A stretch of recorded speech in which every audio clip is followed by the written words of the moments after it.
Best mining companies to work for. Welcome to Australian Mining for New Starters, and I recently got asked a question to do a video about any particular mining companies that are notorious or maybe trying to avoid. If I get in, I want to at least know I'm getting in with a good, reliable company. Alright, so good question, really good question.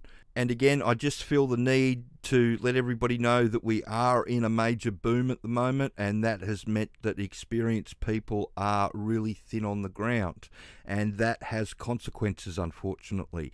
The question about is there any notorious companies around, no, not anymore. 20 years ago, there were a few. There are a few that have been sold and been listed as public companies, and that are a different, complete kettle of fish these days. But having said that, if you spend any length of time in the mining industry, what you'll find is that the majority of the companies pretty much are all the same, and it really does depend on your particular site and who's managing that and what sort of standard they've got going on that site.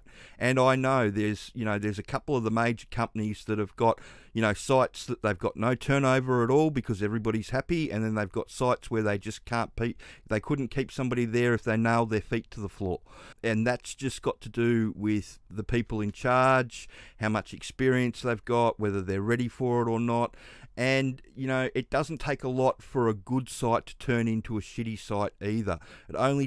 My experience is it only takes about 3 months. You lose a couple of key people from key jobs that are helping, make everything run smoothly, and they move in some people that aren't quite up to speed yet, then you've got all sorts of problems. So, yeah, there's no real bad companies around anymore. It's just, you've got to be ready that if you do land on a site that's, not having a very good time of it, that you're prepared just to buckle under and see it out. And then, normally if you're a new starter, see out that 6 months and then move on to another site. There's lots of jobs around. Like I said, we're in a boom. And just on that, if you have been trying to get into the industry for a while and you're not having much luck, it's probably because you're not looking in the right area, and you're not giving the employers what they want. I wrote this blog a couple of weeks ago, and if you're looking in these areas of the industry, then you're probably struggling. But if you're looking at this area of the industry, then there's bucket loads of jobs all over the country, and it doesn't take a lot to prepare yourself, especially for one of these hard rock underground jobs. And the more you know before you go, the easier it is to get the job, and the easier it is to make it on site. And again, you need to fortify yourself to the idea that you might end up landing on a site for a good company, that the site's going through something because they lost the foreman, or they lost a couple of good shift bosses, or a couple of jumbo operators have moved on and they've taken everybody that knows how to bog properly with them. I mean, the stuff that happens is, there's all sorts of permutations that can happen that can, make a mine site go from something that's running quite sweetly to something that, that needs work. And the best thing that you can do for yourself is to make sure that you know as much about what you're getting yourself into before you go. And with the companies is just, play it all with a straight bat. Get to site, do what they want you to do, and switch off to all the politics. I know it's harder to do than say. Unfortunately, sometimes the politics just get shoved at you whether you like it or not.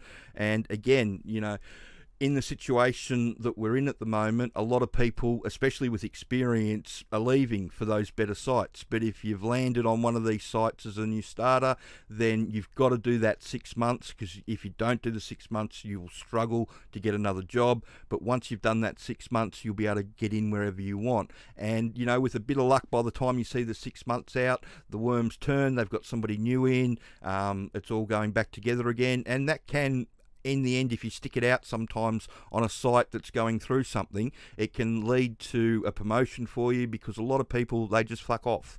and if you actually stay and gut it out, a lot of lanes can open for you, and you can end up, you know, climbing the ladder quite quickly.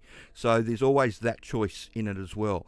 But from the perspective, are there any good or bad companies or anybody that you'd run a mile from at the moment? No, but you just need to be aware that, you know, any company on any individual site could have a site like that you might end up going to, that people are running a mile from. Doesn't mean that the company's bad. It doesn't mean that the people, you know, are bad. It just, you know, it is what it is. You know, the experienced people are extremely thin on the ground at the moment, and people are stepping up into their next spots all over the place. And when that happens, you know, stuff goes wrong. People don't cope with the new responsibilities, or it takes them a while to find their feet. You know, whatever the reason is, it's just part of mining. And so, you know, just, you've got to be prepared for that. And like I said, you know, in the other videos, the sponsors training, the introduction to underground mining, the DIY package, it's a great way to get yourself up to speed with everything that happens that you're going to need to know as a new starter on a mine site.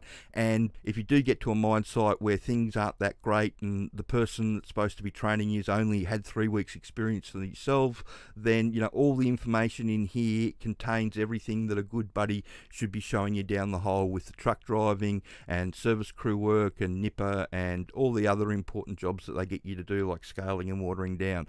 All the information in here looks at it from the paperwork that you would receive up the top, but it also gives you the definitions and explains it to you how to do the job that a buddy would explain to you down the hole. And that's why this is successful, and the people that do it generally make it, is because it's real practical information. It's telling you stuff that you need to know, that your buddy should be showing you, that if you get somebody that's only got 3 to 6 weeks experience in front of you, they probably don't know.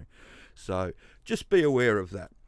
So I hope that answers your question, and that, you know, it's not the fact that there's anybody that you'd really run away from in mining at the moment. It's more the fact that, you know, experienced people are very thin on the ground, and, you know, that's causing problems on companies' individual mine sites, some more than others. But, you know, as people move, the problems can move, so just be aware of that. And I hope that answers your question.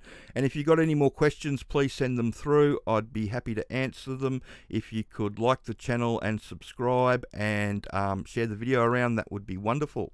Thanks.